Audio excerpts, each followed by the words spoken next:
do I need to be able to name the emotion or the feeling that I'm feeling, right? Do I need to know what it is? And you'll find that a lot of childhood trauma survivors struggle with naming emotions, recognizing emotions within them. That's often a developmental milestone that we miss. There's even a diagnostic label for it, alexithymia it's called. But to heal, do we really need to be able to name the emotion? And this is my opinion, right? I'm someone who was really struggling with naming it and I recognized the sensations, like when I wasn't numb, when there were sensations, I knew there is something in my body that I'm feeling, but I didn't know what exactly it was.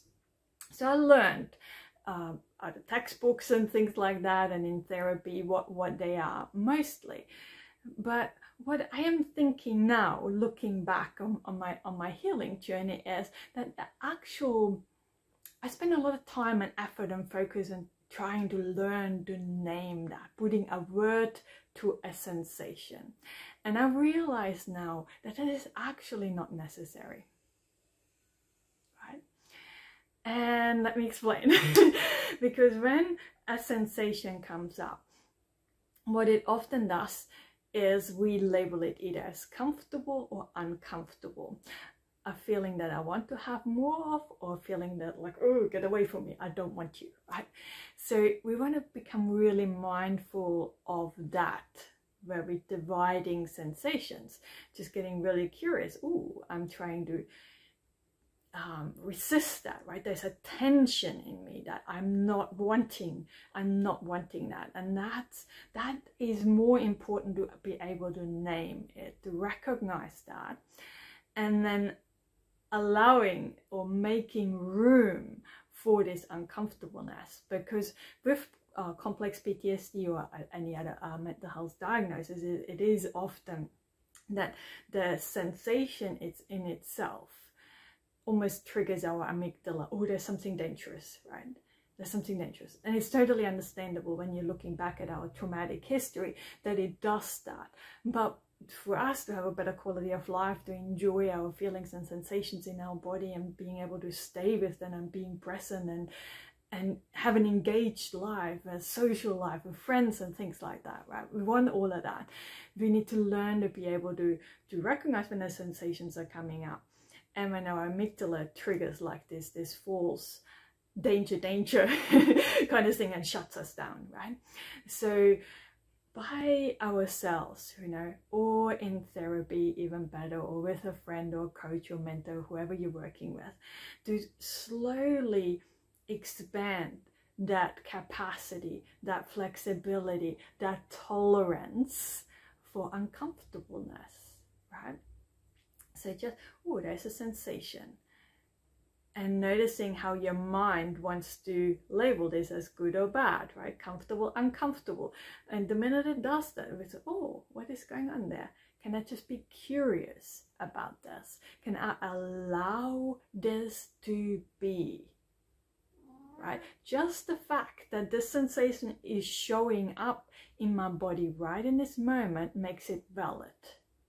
Right, so I just want to acknowledge, oh, here it is. It's the sensation, and then just working on being with that, right? Like I said, we want to allow that to be just as it is, and knowing and teaching our nervous system, our amygdala, that this isn't actually dangerous to have that sensation arise in our body, that this does not destroy me, that this doesn't mean XYZ, right? Our mind quickly takes us on a journey what that means, especially if you have perhaps anxiety coming up, right? Whether you can label that emotion or not, that it comes up and your mind is catastrophizing about what is about to happen, right? When there is stories going on about that, there's usually anxiety. You know, future predictions is usually feelings of anxiety. But as I said, it is not necessary to be able to name that. We just want to focus on that space just before our mind tries to label something good or bad, or tries to tense up our muscles, to see that, oh, can I just be with that, and can I open up and I just allow this to be. And that is where the healing is, right? So that's the key. So it's not about you labeling this or getting this right or being able to say whether this is in my chest or in my stomach or whatever. It's not about that. It's about being with that and teaching the nervous system that this sensation, yep, it feels hell uncomfortable and I'd rather not have it, but I am welcoming it. I'm allowing it to be there. And I think for us trauma survivors, it's even more so important because we have so many bottled up emotions. Emotions are energy, right? So there's all this trapped energy in our body, and as we learn to be with it, that energy can kind of move through and get out of our body, right? So because I don't know about you, but for me it was so much energy in there. I started to even have some really kind of jerky movements, right? Especially in social settings. I started to do almost like twitches, like this, like really, and they were outside of my control. There's nothing I could do about those. So to me, it was in this body, there was just so much build up energy from all those emotions over all those years that I would not allow myself to feel. All these sensations that I labeled as wrong and inappropriate, can't have it, this is dangerous, right? And pushed it down. So part of our healing is just that becoming comfortable with the uncomfortable in a way, you know, stretching that ability to be with this just a little bit more and a little bit more and a little bit more, right? So perhaps start with something easier, right? I think I did a video ages ago how one of the techniques that I used for myself is cold water, right? I had cold showers. You don't have to have a cold shower. You can just hold an ice cube in your hand, right? And it feels uncomfortable, or perhaps if you're living in a subtropical area like I do, it actually can feel quite nice.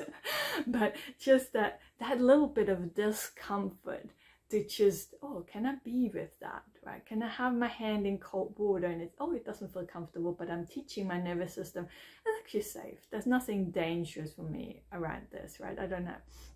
It's not hurting my body in that sense. So we don't want to do anything that is actually physically damaging to our body, right?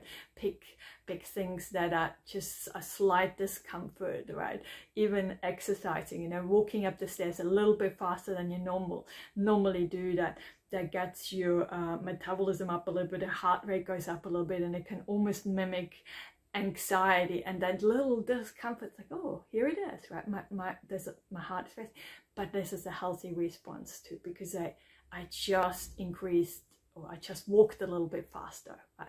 So we're going to pick some safe things, and perhaps you can discuss that with your therapist or coach, whoever you're working with, to find some safe ways for you to explore, to be with the uncomfortableness, and create space and room and allow this to be.